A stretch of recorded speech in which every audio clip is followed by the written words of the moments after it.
Hey, soccer fans, this is Nick for Sons of a Pitch Soccer Central, and we are back with our MLS picks and predictions week 33, September 30th through October 10th. The international break has come and gone. We've watched our national teams play okay, and we are getting ready for back in MLS action. Let's get into our picks. We don't want to waste any time. Things to keep in mind as you look towards these games: that there are 2 match weeks left in the season.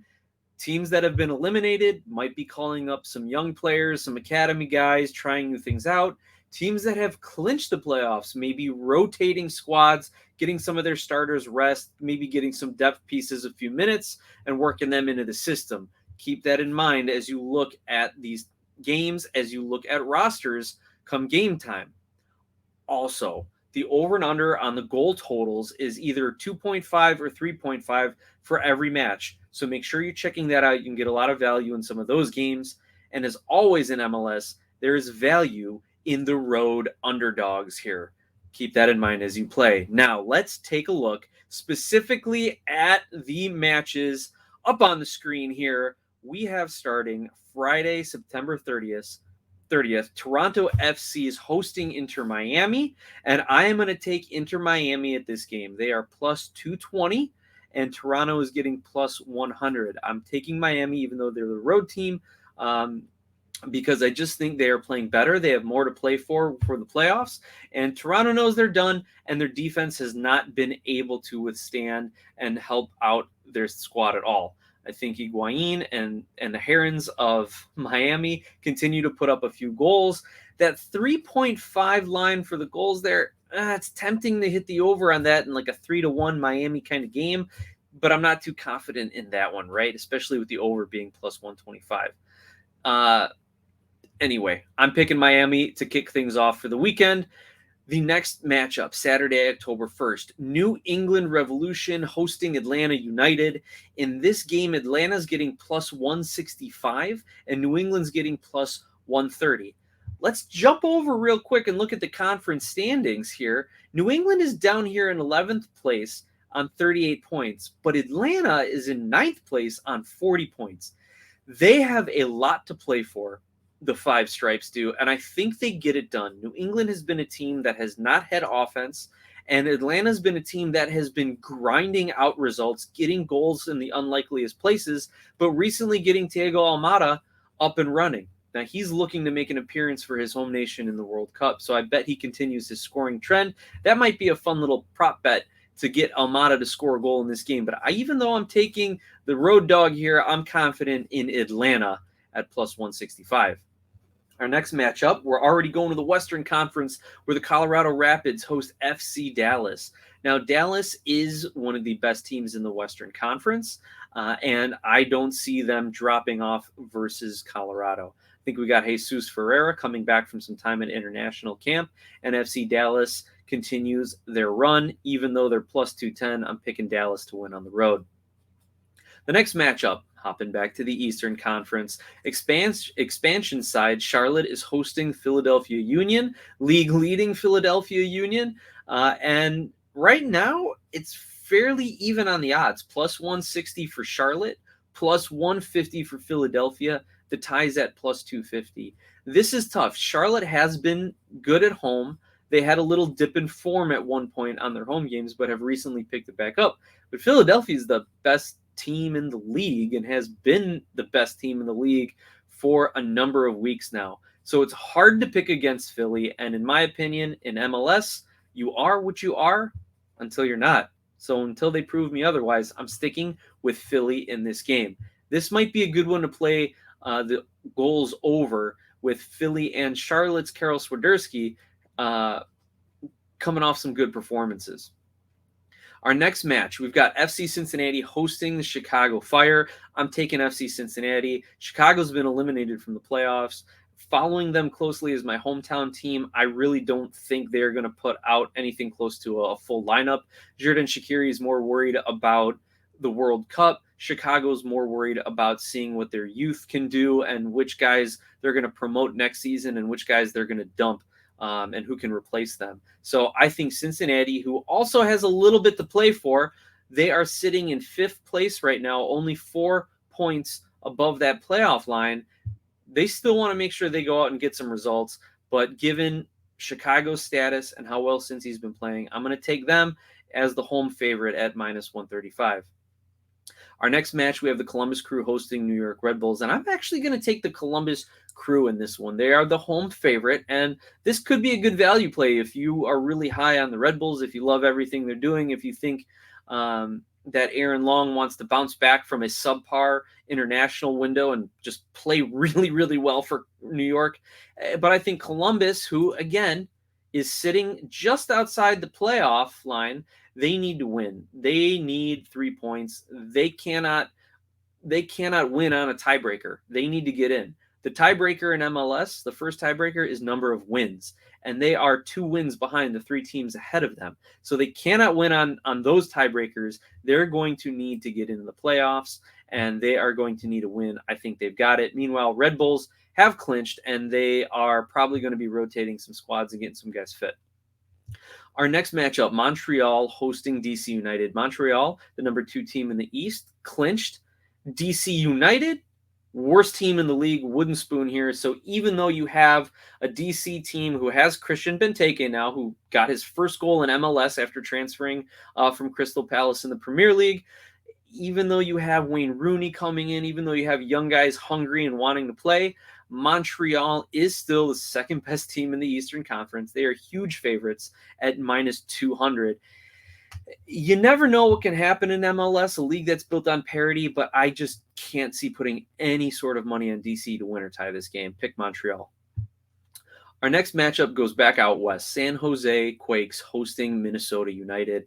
I'm going to take Minnesota United again as a slight underdog on the road. Minnesota's at +170. San Jose is at +130. But San Jose has been up and down. Their season is over. They've been eliminated from the playoffs. Meanwhile, let's look at the Western Conference standings. Minnesota is right on that playoff line, 2 points ahead of Salt Lake to keep their spot in the playoffs. So Minnesota will be coming out ready for action, ready to take all 3 points against their opponent. And with them having this international break to get some of their players fit and back into shape, I think Minnesota has the edge, even though they're on the road. Next matchup, again staying in the Western Conference, Vancouver Whitecaps hosting Austin FC. Austin is getting +180 on the road, Vancouver +130 at home, but I am going to pick Austin to win this one. Again, they are the second best team in the Western Conference, arguably the second or third best team in the league. The goals line here is only 2.5, so that could be a good play to take the over on goals scored, but I think Austin gets the job done here. Our next matchup, LA Galaxy hosting Real Salt Lake. Now, looking at the Western Conference standings, Salt Lake is still in it. They are 2 points off the playoff line, and a win here would put them in the mix, depending on what these other teams do, Portland, Minnesota, see if they can maybe sneak their way into the playoffs. But the way the Galaxy have been playing lately, the way Ricky Puig has been playing, Chicharito's coming off a couple goals in a game. Also, he had that motivator in their last match where the opposing team's tifo pretty much had him painted as a clown. And yeah, he's going to perform because of it. So I'm picking LA to beat Salt Lake at home. Even though they're home favorites, I'm going to go with them. Hard to pick against them right now. Moving into the Sunday games, October 2nd, New York City is hosting Orlando City. The tie is where I am leaning on this one. It's at +270, but Orlando City is +310. Now, Orlando's had a decent run of form going into the international break. Their offense has been picking up, and with them finally getting some rest after the U.S. Open Cup, I think they will be more than enough for New York City to handle. But New York City is playing at home. They need to get some good results in to go into the playoffs with some momentum. So this game is going to have playoff vibes around it because of some of the history between these two teams and where they are jockeying for position in the standings. So in my opinion, I think that all shakes out to a draw. Portland hosts LAFC in the next match. And this one, again, Portland at home making a big push. Let's look at the conference standings. Portland's at 46 points. So I think they are going to be pushing for 3 points or may settle for a draw in this one. And LAFC, it's time for them to really step up and prove who they are. All of that being said, and forgetting what I said earlier about they are who they are until they're not, right? I'm actually picking the draw on this one. I'm not very confident in it because Portland at home, no matter who their opponent is a tough out. And LAFC, no matter who they're playing, is going to be a tough out, right? LAFC is getting plus 115 odds, and Portland is getting plus 195 odds. The other thing here, this might be interesting. Even they're setting the goal line at 3.5, and I think that's just because of LAFC. If Portland decides to bunker, and if they play defensively, maybe you get this as an in-game bet, and you see how Portland is lining up tactically and what their formation is. Maybe you put a couple bucks on the under here if they're content to absorb and counter against LAFC. Sporting Kansas City hosts Seattle in the next game, and I'm actually taking Sporting Kansas City as the home favorite here. They're at plus 110. Seattle on the road is at plus 210. Sporting has had a very good run of form. I think they've had a 6-game point streak with like 3 or 4 wins in there as well, going back to before the international break. Seattle is all but eliminated. Let's look at the standings for Seattle. They're sitting on 40 points. So even if they win this game, at best, they will move into 8th place over Salt Lake. If Seattle ends up winning their next 2 games, they will, at best, depending on some of these other results from the bottom half of the playoff bracket in the West, they'll move into 6th place or maybe 5th, depending on results and tiebreakers. So I don't think Seattle is going to come out and pose and play the way they are to blow Kansas City out at home or to even win at home against Kansas City. And if anything, Seattle's Jordan Morris is going to be coming back from international break. I don't expect him to get a lot of minutes. And with that weakening Seattle offense, Kansas City should win this one at home. Kansas City playing for pride right now. In our last game of the weekend, Nashville hosts Houston. Nashville's the heavy favorite at minus 225. Houston, the heavy dog, at plus 500. Unless Houston can somehow pull out one of those crazy stunners, which I don't see, especially if the line is already being set at 2.5. I'm not the line, but the over-under at 2.5. I think this is Nashville's game, especially at home, especially them trying to get some momentum after the international break. Stay top 4 in the West to get that home playoff game. I'm taking Nashville in this one. So to recap quickly, Miami over Toronto, Atlanta over New England, Dallas over Colorado, Philly over Charlotte, Cincinnati over Chicago, the Crew over Red Bull, Montreal over DC, Minnesota over San Jose, Austin over Vancouver, the Galaxy over Salt Lake, New York City and Orlando to draw, Portland and LAFC to draw, Sporting Kansas City defeats Seattle, and Nashville defeats Houston. That's what I'm looking at here. Let me scroll back up and I'll let you all take a look at the odds and matchups. This is from MLSsoccer.com, and they have apparently a partnership with BetMGM, so that's where these odds are coming from. And they even have a cool little tab up here. So when you go to MLSsoccer.com, you go to their schedule, click odds, and you can see all of this right here. Very, very convenient for everyone here. Again, the goal lines are either at 2.5 or at 3.5. So you could probably find some value, maybe some little prop bets during the game if you see how teams are lining up and playing defensively. So those are a lot of ways that you can find value and pick your winners this week.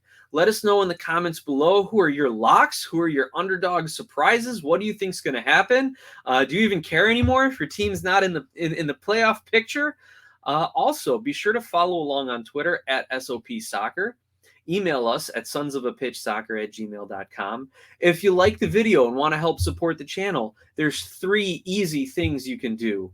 1, click on an ad or let the ads play when it comes to it. 2, like and subscribe. Or 3, send us a super chat or super thanks via YouTube's tipping system. So with that, let me leave you all with my picks so you can review them very quickly. And then enjoy the matches. Best of luck to everyone out there.